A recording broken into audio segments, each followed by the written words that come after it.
wants to learn a little bit more, or is maybe thinking about piano lessons, or maybe has a student in lessons.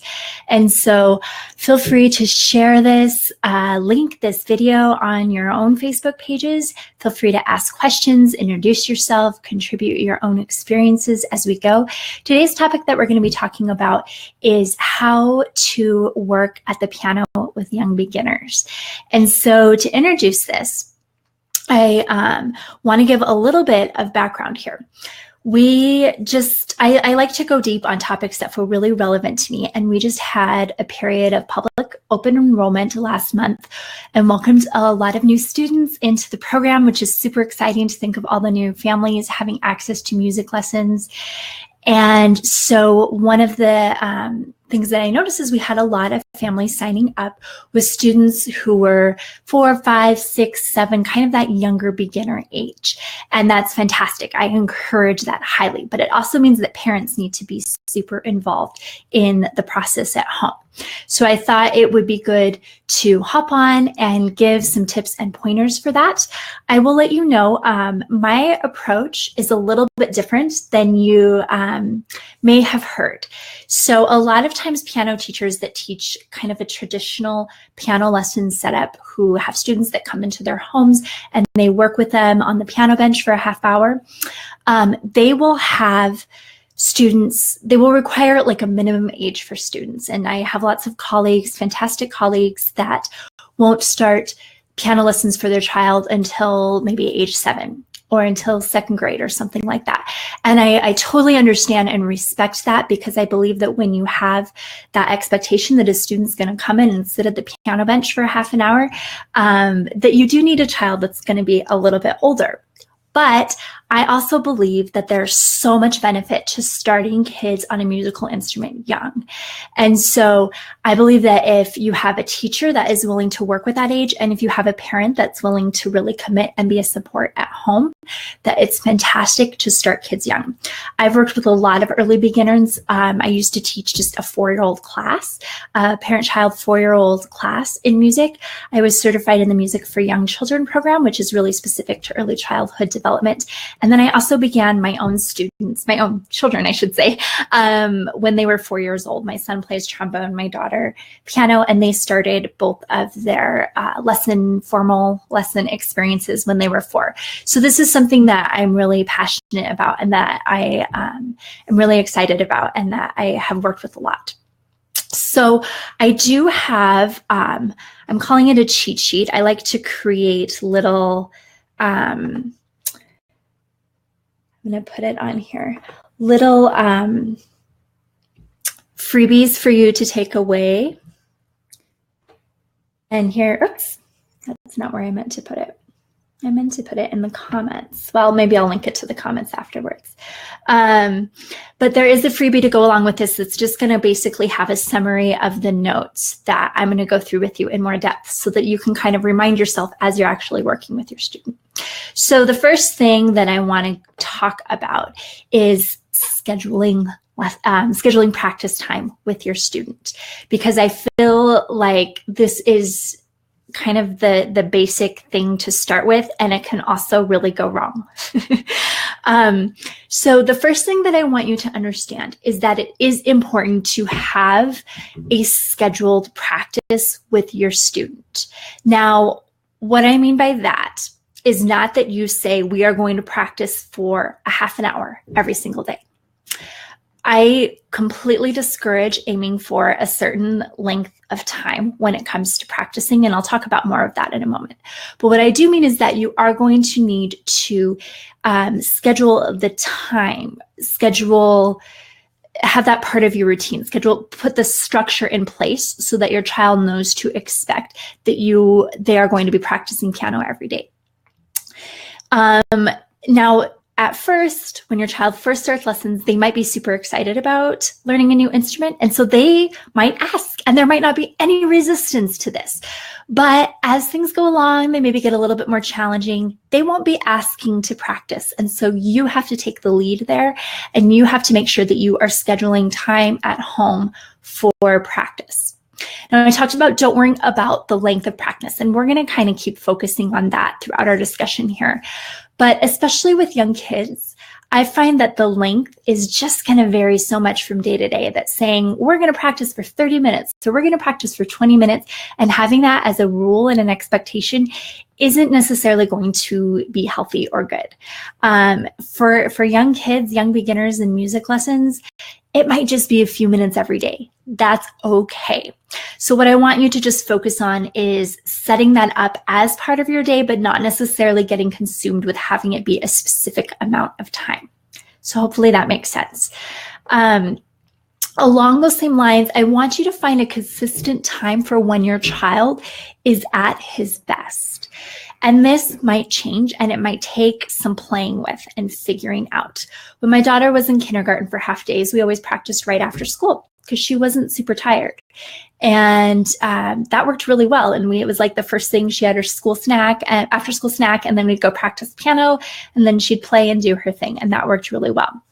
Then she started first grade, where she was in school for the full day, and she was beat by the time she got home, and really emotional and really crabby, and did not want to practice piano. And I realized that our regular routine that we had been having for after school practice wasn't going to be ideal for her. And so what ended up being a really good fit during her first grade year was just getting up a few minutes earlier in the morning and practicing piano while she was fresh and excited about the day, and she wasn't tired. And that was a really good fit. That was when she was at her best. So think about when your child is going to be at their best. And this goes for any age, really, but I think it especially is helpful when you're working with a younger child who maybe is still learning to regulate their emotions a little bit. And it might be that it's when your husband or partner is home and you are able to have someone kind of tag team with the kids. And it might mean that if you're homeschool, you have practice time in the morning. So whatever that looks like for you, and you might need to experiment around, and then just build that into part of your consistent routine. All right. The next thing I want to talk about is keeping things play-oriented and fun. So last month's live masterclass, we talked about adding games to practice, and I had that game packet, and we went over really specific ways that you can add playful games. And so if you didn't attend that, or if you're looking for some really specific game ideas, I don't really want to go down that rabbit hole in this particular live cast, but you can always refer to last month's live cast for some specific game strategies. I will say that when I'm working with younger kids, I always ask myself, can I teach this concept away from the keyboard?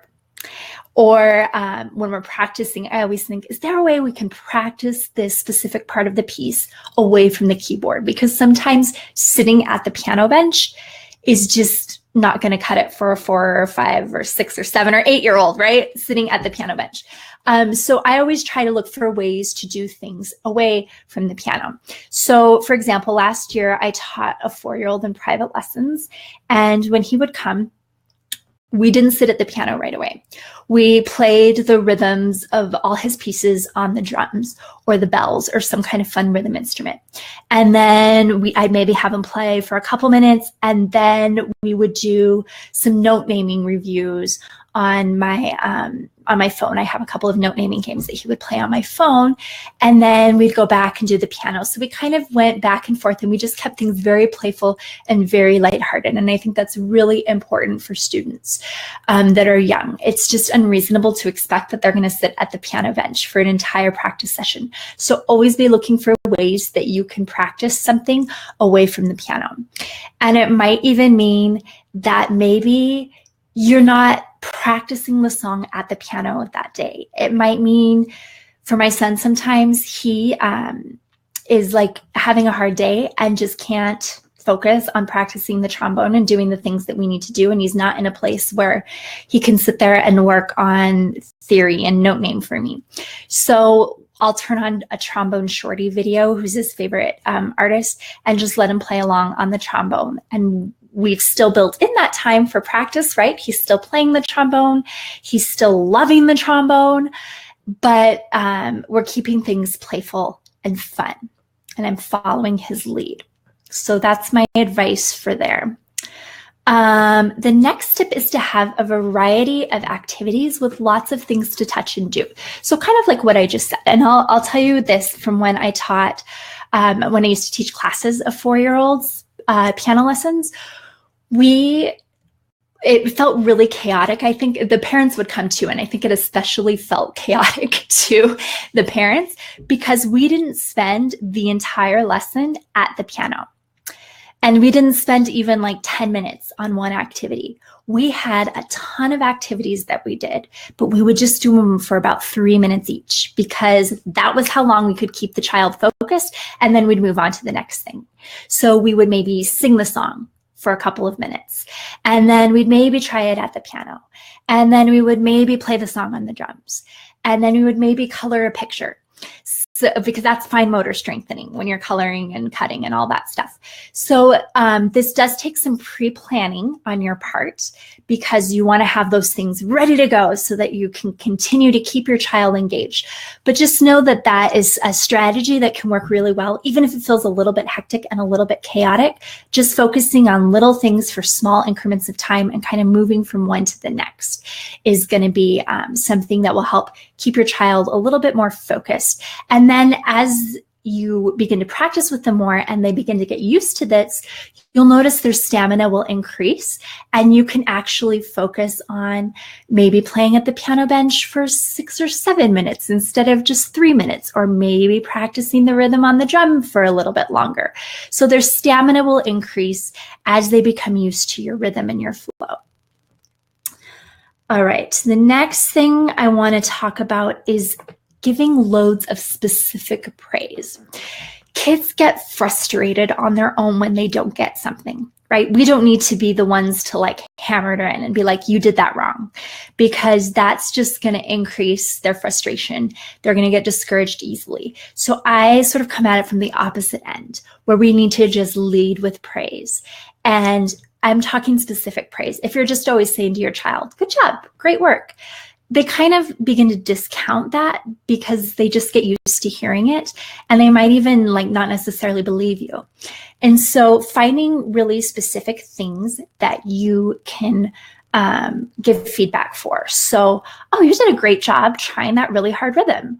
Or I really like the way you kept your eyes on the music. Anything like that is going to really build up their confidence. And this is a strategy that I learned actually. One of my kids has special needs, and we've worked with a lot of behavioralists through the years, and they've talked to us about how a lot of kids that have some developmental differences are used to being told, no, stop, do this, do that. And instead, if we can kind of, before we have to get to that correction part, really focus on praising them and making them feel good about the things they are doing right, then when we do have to get to that correction part, they're not going to be as frustrated and they're going to have more confidence in themselves. And so this is a strategy that I really use in piano as well, and would encourage you to implement with your own child, just leading with that specific praise. And the correction and everything else can come after the praise. All right. The next thing I want to talk about, is being patient with your child. And this can be really difficult, but I think that if we lower our expectations, and just recognize that a young student is going to progress at a slower pace typically than a 12-year-old starting the piano. So don't have the same expectations. And a lot of students will come into my program and their parents will ask, okay, so how do we pace this? Do we do 1 lesson a week? And I always say, it's whatever works for you. It might be 1 lesson a week. It might be 3 lessons a week. It might be 1 lesson a month.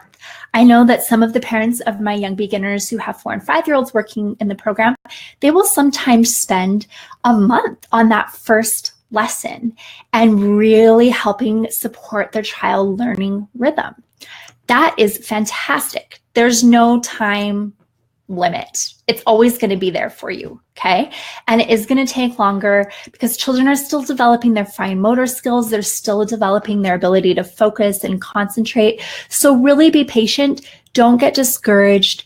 Understand that things are going to come with time. and that there's no need to rush things. And the beauty of having an online program is that you can be really flexible with it, right? You can watch a couple minutes of a video instead of trying to make it through a whole 10 or 15-minute video. You can watch a couple minutes of a video, and then the second you see your child start to get interested in something else, you stop the video. And maybe the next time you come to it, you review that part of the video. Maybe you don't even move on to the next part of the video.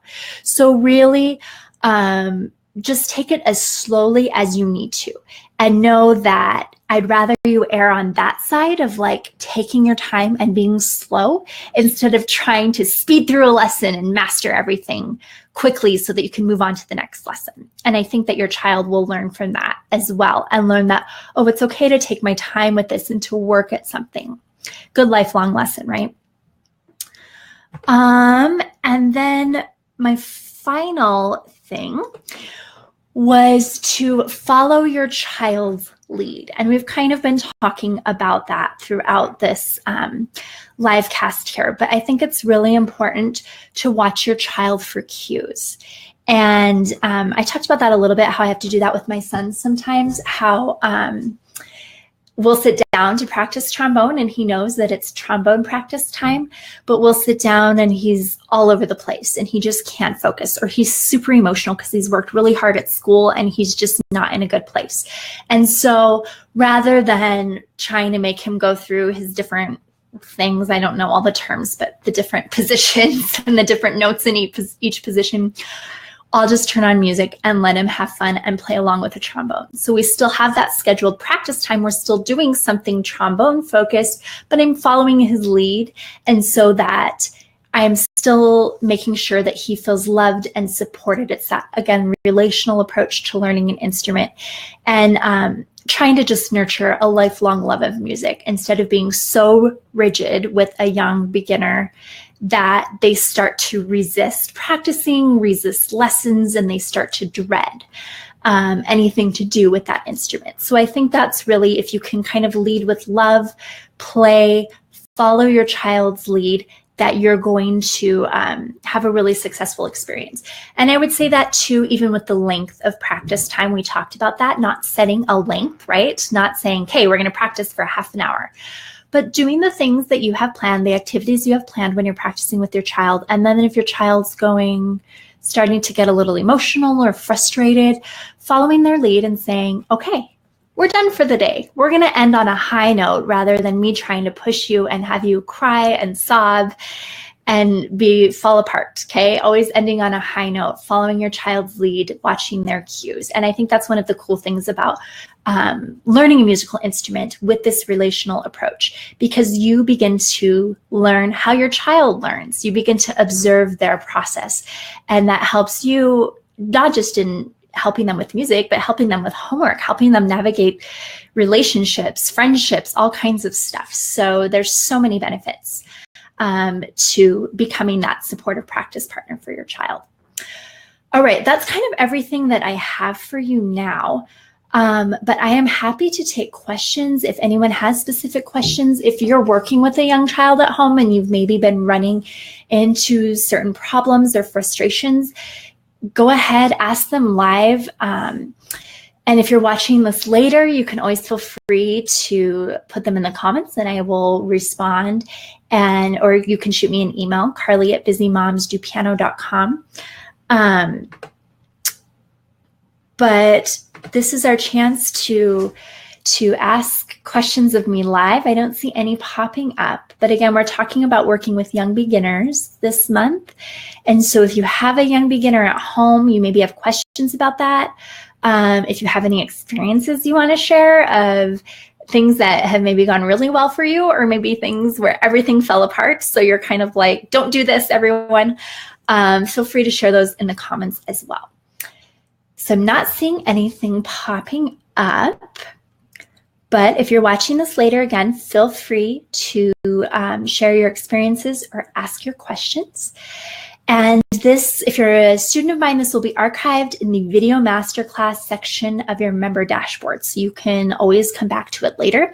After I sign off here, I'm going to link I'm calling them a cheat sheet, but it's basically like notes from this workshop so that you can print it out, keep it by the piano, refer to it whenever you need to, if there's something that you need to ask or you've forgotten here. All right, I don't see any questions.